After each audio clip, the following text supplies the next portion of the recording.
Hi foodies, welcome to సాత్విక life of Bloom's. అందరూ ఎలా ఉన్నారు? ఈరోజు మనం ఒక ఇంట్రెస్టింగ్ రెసిపీ నేర్చుకుందాం. అదేంటది గెస్ చేయండి. అర్థమైందా? నెయ్యి. మన ఇంట్లోనే నీట్గా స్వచ్ఛమైన నెయ్యి ఎలా తయారు చేసుకోవాలో చూద్దాం. చూడండి ఎంత బాగుందో, ఎంత క్లారిటీ, ప్యూరిటీ. చూడండి, మనం ఇంట్లో తయారు చేసుకుంటే ఆ క్వాలిటీ, ఆ స్మెల్ చాలా బాగుంటుంది కదా. మరి ఈ నెయ్యిని ఎలా తయారు చేసుకోవాలో చూద్దామా? చూడండి ప్రాసెస్. మరి నన్ను ఫాలో అవుతారు కదా. మనం రోజు పాలు కాగబెట్టుకుంటాం కదా. ఇలా పాలు కాగబెట్టినప్పుడు పైన ఇలా మీగడ వస్తుంది. ఇది ప్యాకెట్ పాలకు రాదండి, గేదె పాలకు మాత్రమే వస్తుంది. ఆ మీగడని మనం పెరుగు తోడు పెడతాం చూడండి. ఇగో మీగడ పైన పెరుగు తోడేసినప్పుడు ఆ మీగడ అలా వస్తుందన్నమాట. దాన్ని మనము రోజు ఇలా ఒక చిన్న బాక్స్లో స్టోర్ చేసుకోవాలి. ఆ స్టోర్ చేసుకున్న దాన్ని ఒక మినిమం 3 రోజులు 4 రోజులకి మనకి ఫ్రిడ్జ్లో పెట్టుకోవాలన్నమాట. ఏ రోజు ఆ రోజు. చూడండి, ఇలా మీగడని తీసి మనం ఆ బాక్స్లో స్టోర్ చేసుకుంటే మనం అది 3-4 డేస్కి తీసి మనము మజ్జిగ చేస్తే మనకి మంచి వెన్న వస్తుందన్నమాట.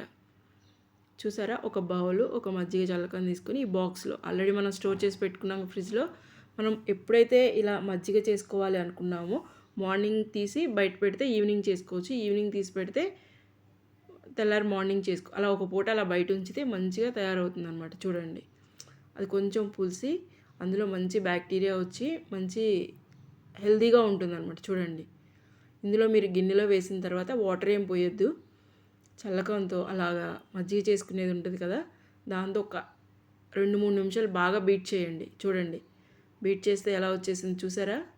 అసలు వేస్టేజ్ ఏమీ పోకుండా నీట్గా వస్తుంది. ఇప్పుడు మనం దీనికి కొంచెం వాటర్ యాడ్ చేద్దాం. చూడండి, వాటర్ యాడ్ చేసి మళ్ళీ ఒకసారి ఒక 2 నిమిషాలు అలా తిప్పితే మొత్తం అంతా మీగడంతా పైకి వచ్చేస్తుంది. చూడండి ఎంత బాగా వచ్చిందో.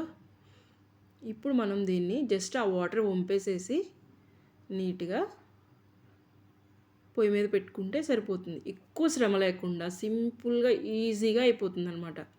చూసారా, వాటర్ అంతా వంచేస్తే ఎలా వచ్చిందో. ఇంత సింపుల్ అంటే అంత సింపుల్. మిక్సీ వేసి ఇంత హైరాణ పడకుండా చాలా సింపుల్ అనమాట. జస్ట్ ఆ బాక్స్ తీసి ఒక పూట అలా బయట పెడితే ఇలా ఇంతే ఈజీగా 5 నిమిషాల్లో చేసుకోవచ్చు అనమాట. చూసారా, ఎంత అయినా ఇది కొంచెం కాబట్టి ఓకే, ఎంత ఎక్కువైనా సరే ఇలాగే చేసుకుంటే ఈజీగా అయిపోతుంది. చూసారా ఎంత ఈజీగా కరుగుతుందో. మనం పొయ్యి మీద పెట్టుకోగానే ఎక్కడ మనం యూజ్ చేయట్లేదు.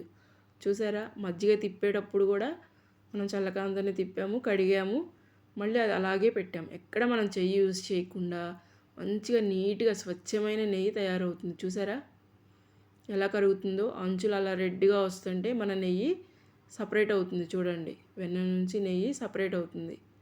ఎంత మంచి స్మెల్ వస్తుందంటే ఇంట్లో ఇల్లంతా మంచి సూపర్గా స్మెల్ వస్తుంది.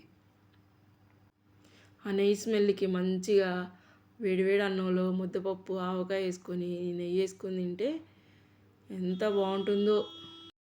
చూసారా, నెయ్యి మంచిగా నురుగులాగా ఎంత బాగా సపరేట్ అయ్యి తయారైపోయిందో. ఇది కొంచెం మరిగేటప్పుడు 4 మెంతి గింజలు వేస్తే మంచి కలర్ వచ్చి అస్సలు వేస్టేజ్ ఉండదు. చూడండి, మంచి స్మెల్ వస్తుంది నెయ్యి. చూసారా, ఆల్రెడీ స్టవ్ ఆఫ్ చేశాను. చూడండి, ఇప్పుడు మనము డిష్ అవుట్ చేసుకుందాం. చూసారా, కింద గోదావరి కూడా చాలా తక్కువ వచ్చింది. చూసారా, అంటే ఇది మనము చేసే ప్రాసెస్లో మంచిగా వేస్టేజ్ ఏమి ఉండదన్నమాట. చాలా క్వాలిటీగా ఉంది నెయ్యి. చూసారా, అదిగోండి గోదావరిలో కనిపిస్తున్నాయా మెంతి గింజలు. చాలా తక్కువ వచ్చింది. చూసారా, కింద కూడా గిన్నె కూడా అడుగంటలేదు. చాలా ఈజీ ప్రాసెస్ ఇది. చూసారా ఎంత స్వచ్ఛమైన నెయ్యి వచ్చిందో, ఎంత బాగుందో క్లారిటీ. చూడండి ఎంత మంచి స్మెల్ వస్తుందో. ఇంత స్వచ్ఛమైన నెయ్యిని మనం ఇంట్లోనే తయారు చేసుకొని తినవచ్చు. చూసారా? మీకు ఈ వీడియో నచ్చిందా? నన్ను ఫాలో అవుతారా? మీకు కనుక వీడియో నచ్చితే లైక్ చేయండి. చూడండి ఎంత ప్యూరిటీ ఉందో, ఎంత అటువైపున ఉన్నాయి కూడా ఎంత క్లియర్గా కనిపిస్తున్నాయో కదా. కనిపిస్తున్నాయా? అంత స్వచ్ఛమైన నెయ్యిని మనం ఇంట్లోనే తయారు చేసుకోవచ్చు. నేను చెప్పిన సింపుల్ చిట్కాలు పాటించి తయారు చేసుకోండి. మీకు కనుక ఈ వీడియో నచ్చితే లైక్ చేయండి, షేర్ చేయండి, సబ్స్క్రైబ్ చేసుకోండి. Please subscribe to my channel.